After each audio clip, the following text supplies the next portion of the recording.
estamos de volta recebendo a procuradora do município, Letícia. Doutora, a senhora, por favor, eu já falei que a Letícia que aqui tem que sintetizar, é a palavra mágica, que o tempo é escasso, pequeno. Doutora, por favor, termine para dizer para quem nos assiste o que falta para começar efetivamente a PPP em Foz do Iguaçu. Seja jornalista, não advogada, é isso que Mas você a quer senhora me é as dizer, duas né? coisas ao Então mesmo tá tempo, bom. lembrando Só- que a minha convidada é jornalista com diploma e advogada e professora, quer dizer, um osso duro de roer. Por favor, o que Só falta, falta doutora? fazer a licitação, o edital Ah, está é? publicado. Quantas empresas já apareceram interessadas? Na verdade, as empresas sequer precisam se manifestar de só forma... aparecer. porque a gente fez questão de não ter taxa de cobrança de edital. Aberto. Tá tudo na internet. Mas já tem. Vai despertar interesse ou vai ter, como vocês chamam, aquela que quando ninguém aparece, como é o nome? Deserta. Deserta. Pode ser Então, deserta, não, né? uma das diferenças da PPP é que ela já começou há 8 meses atrás com um procedimento de manifestação Tá de bom. interesse. 2 empresas já Quer dizer participaram. que falta a licitação propriamente dita. Para escolher a empresa que vai ser Ô, Letícia, responsável. você acabou de sair de uma PPP que foi coroada de êxito, eu acompanhei, quero cumprimentá-la aqui. Acompanhei desde os primeiros lances da parceria público-privada que você conseguiu celebrar com a Catarata S.A. do Marco das Três Fronteiras. Eu acho que foi um grande momento do município. Então, Foi, o não marco é? mais perfeito. Está Assim, ó, funcionando, vai ser um atrativo para o Destino Foz. perfeito, E, já tem uma demanda e a Cataratas é uma turística empresa de sucesso.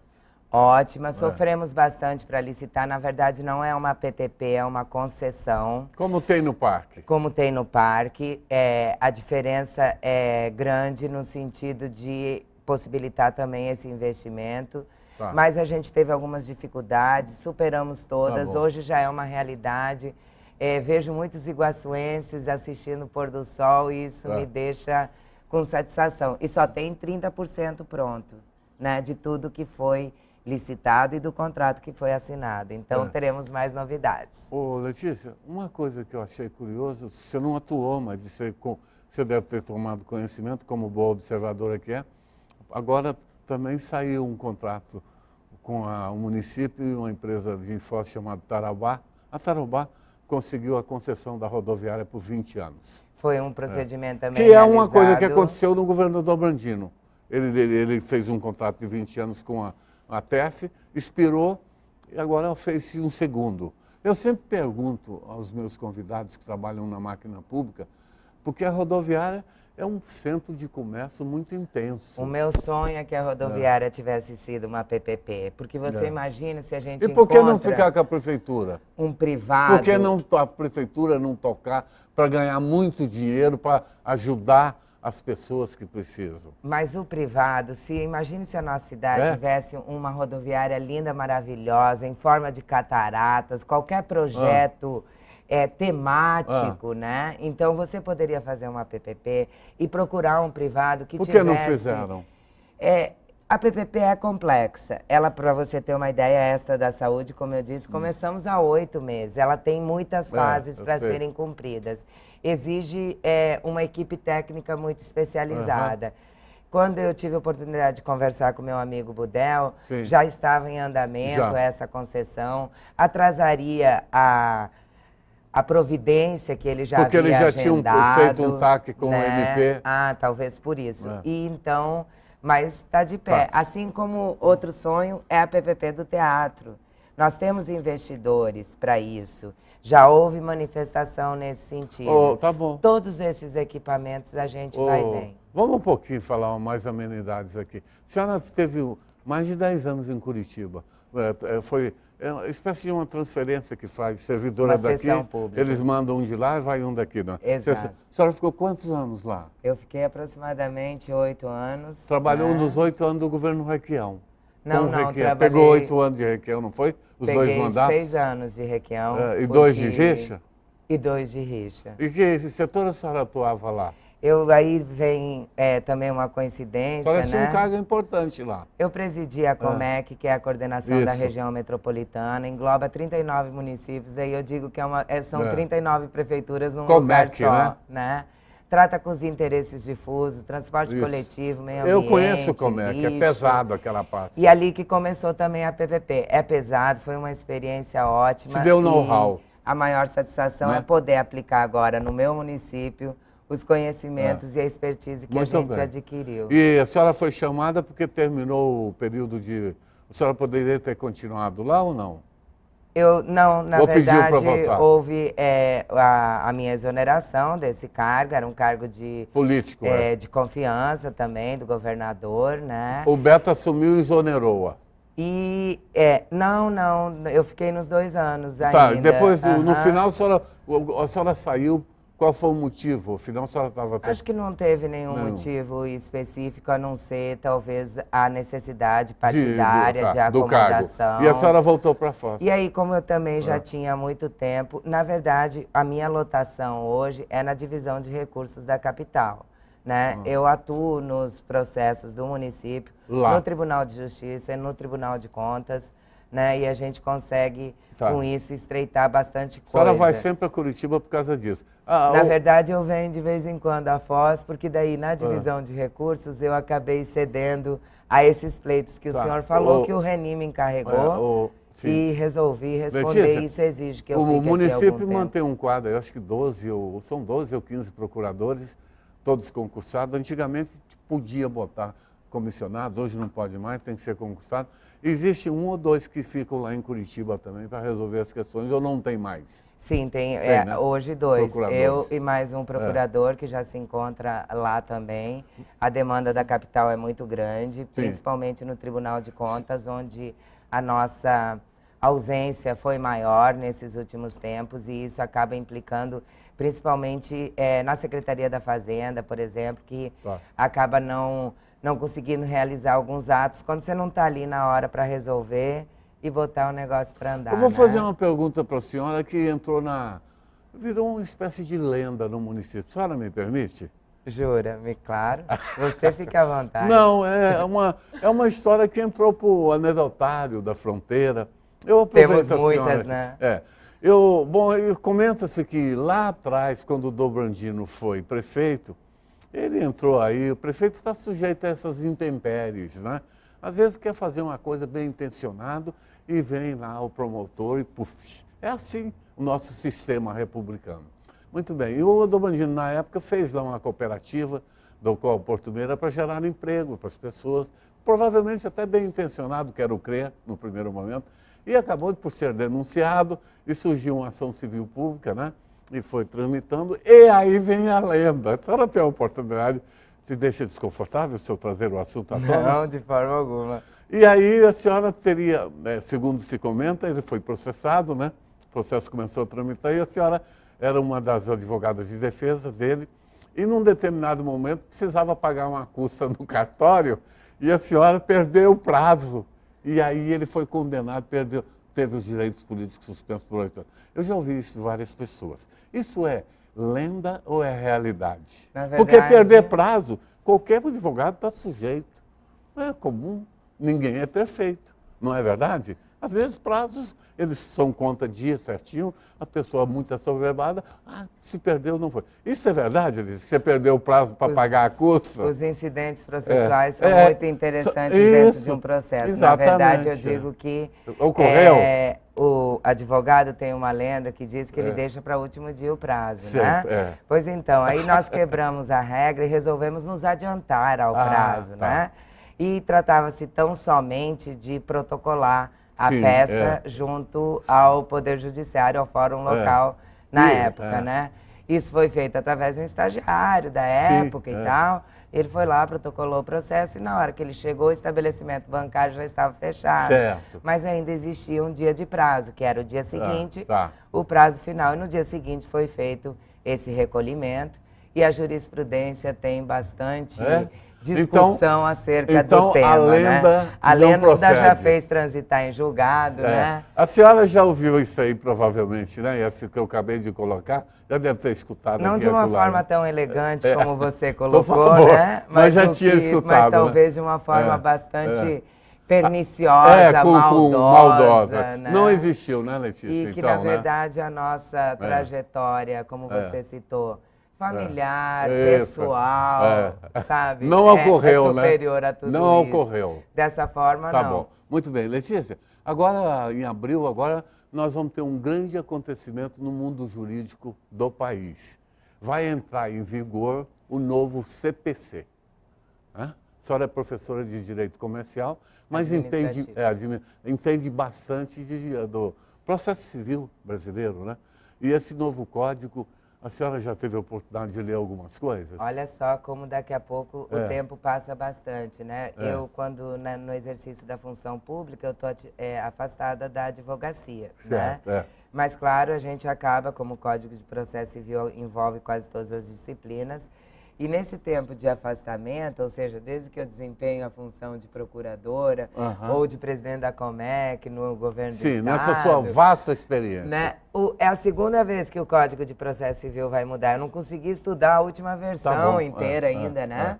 Mas acredito perfeitamente nos avanços que ele trará e na nova realidade tornar mais célere a prestação da justiça para o povo. Eu já entrevistei aqui vem também juízes, desembargadores, e eu acho importante essa questão de posicionamento das pessoas, essa pluralidade, né? Teve juiz que veio aqui e falou, não é bom. O que ficou, esse novo não é tão bom como o que ficou. Acho que o mais importante, Lucas, é a segurança jurídica. Isso, e é o que no direito administrativo, busca, né? no direito constitucional, muito nos preocupa.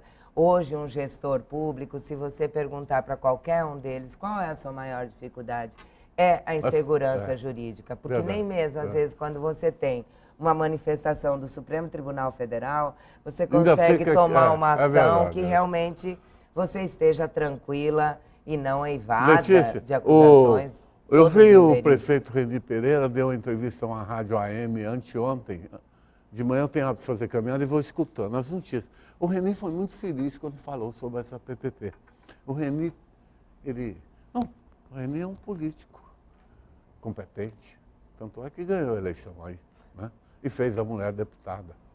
Não subestime o Reni. Bom, ele contou lá na Rádio AM, ele falou rapidinho sobre essa questão da parceria, sobre os valores, que se não cumprir o que está contratuado, pode glosar os pagamentos. Vocês estão cuidando de uma segurança antes de celebrar, Esses são não os é? avanços Não da é? lei da PPP, não é seguramente. assim? Se não cumprir os compromissos... Mecanismo de controle. Glosa os metas pagamentos. De qualidade, de quantidade, verba fixa e variável. Acabou. Não, agora eu quero mais. Não, agora demorou. Eu falei para você. Letícia, só para terminar, acabou o programa. Já me avisou o secretário ali. Só terminar. A senhora acha que esse seu notório saber, você é esclarecida, uma mulher inteligente, a senhora acha que sim ou que não? Se entrar no âmbito, porque não tem mais tempo. A senhora acha que aquela juíza da 4ª Vara Criminal de São Paulo vai entrar para a história e decretar a prisão do Lula? A PPP tem me tomado tanto tempo que eu não tenho condições de responder, porque eu não ando acompanhando nem as notícias. Mas a senhora acha que o Lula não quer, aí, né? Prefere não responder. Mas eu, assim, o que eu quero te deixar bem claro é que o Sérgio Moro mas aquele processo não é com o Sérgio Moro, é com o São Paulo. Todos aqueles que tentam estabelecer a nova ordem jurídica, né, que nos atenda nos anseios de todos nós... São combatidos. Eu acho que eu costumo dizer que os insetos só atacam as luzes acesas. A senhora vai na passeata domingo contra o... Vai ter uma grande passeata agora, está sendo programada no Brasil todo. Olha eu espichando o programa, acabou. A senhora vai comparecer lá ou não gosta dessas coisas? Já fui na primeira então, e estarei lá com certeza. Domingo, 9 horas, Praça 9 Domingo. horas. Essa foi Letícia Abate Fiala, filha da terra, advogada, não é? Todo mundo gosta da Letícia. Prefeito. Filha do meu amigo Aníbal Soleil, agradecido. Quer alguma consideração final, doutora? Só o meu agradecimento a você, né, à população iguaçuense e a certeza de que a coisa mais importante é você conseguir cumprir a tua função de servidora pública, né? Então, é bem raro até eu não ocupar algum cargo em comissão. Hoje eu me sinto à vontade na Prefeitura de Foz, porque eu estou no meu cargo de carreira, Isso, né? exatamente. Desenvolvendo e ajudando para a gente poder obter esse resultado final. É muito bom a gente poder se doar para alguma coisa que a gente espera que melhore. Muito bem. A você que nos assistiu, eu desejo um bom final de semana e vamos ficando por aqui. Boa noite.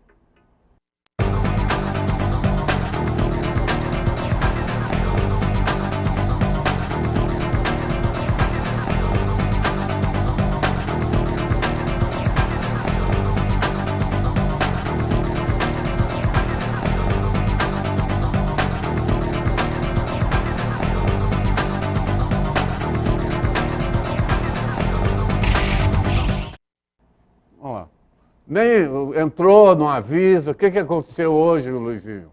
Estamos no ar aqui, ó. De repente, abruptamente, nem pude me ajeitar aqui com a gravata amarela.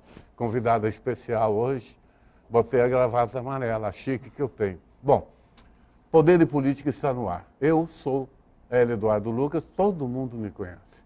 Esse programa é sempre ao vivo, depois de várias tentativas infrutíferas, porque a minha convidada é assoberbada, muito corre-corre, eficiente, tem 1000 afazeres. Eu tive uma certa dificuldade, mas hoje tive o prazer de recebê-la aqui. Letícia Abate Fiala, muito obrigado por ter vindo. Um prazer enorme, né? Honrada com o seu convite, Obrigado. Feliz de poder conversar com os amigos da Foz TV. Agradecemos, Letícia. Então, você é funcionária de carreira da Prefeitura de Foz e hoje está exercendo a função de procuradora jurídica do município. Entre outras funções, o prefeito naturalmente vislumbrou a sua sapiência, o seu saber jurídico e sempre tem destacado você para atuar em alguns casos notórios aqui no município. Um deles, que chama a atenção da mídia, por isso é um dos motivos de eu tê-la chamado aqui, é essa questão envolvendo a discussão sobre a PPP com o Hospital Municipal e o município. É um dos motivos da nossa conversa. A senhora é a procuradora do caso. Pode começar a falar, defender o seu peixe. Por que a senhora acha que fazer uma PPP... Nós temos aqui, durante quase meia hora, para a senhora explicar para quem nos assiste, porque precisa ser muito bem explicado, que é uma decisão importante. Não esqueçamos que essa será a 8ª ou 9ª tentativa de encontrar um modelo para o nosso hospital. Não é assim? Eu sempre digo, encontrar um modelo, vamos tentando quantas vezes se fizer necessário. É assim que a sociedade moderna existe. Quando o modelo der certo, que continue ao longo dos anos. Pode falar, doutora. Hélio, como sempre, você com muita propriedade me alegra de ter colocado a pergunta o que é uma PPP. Por que o município de Foz do Iguaçu optou pela PPP? E não uma outra colocação mais corriqueira que tem sido porque o município está optando pela terceirização da saúde pública. A terceirização da saúde pública já ocorreu, como você também acaba de citar. Nós já fizemos várias tentativas, inclusive através de uma OS, que foi a terceirização mais recente que houve no nosso município. Então, para mim, o primeiro aspecto é esse, a discussão a respeito da legalidade da terceirização na saúde pública. Em primeiro lugar, a gente tem que fazer essa colocação de que a nossa saúde já foi terceirizada há muito tempo, talvez com a utilização de outra modelagem, outra ferramenta, mas a própria fundação que nos últimos tempos geriu o hospital também é uma forma indireta de prestação desse serviço público, né? E a parceria público-privada é a mais recente ferramenta que o ordenamento jurídico apresenta. Então, eu também, como professora de Direito Administrativo, tenho que me render à evolução, à maturação da vida jurídica da segurança jurídica do nosso país, né? Então, assim, a PPP, além de ser a ferramenta mais recente, ela evoluiu nos seus mecanismos de controle, no sentido de fazer o privado realmente um parceiro do poder público, constatado que o poder público hoje, qualquer que seja o nível, federal, estadual ou municipal, sofre com esgotamento de recursos, com a falta de orçamento, para poder prestar todos os serviços públicos que a coletividade demanda. E cada vez eles crescem mais.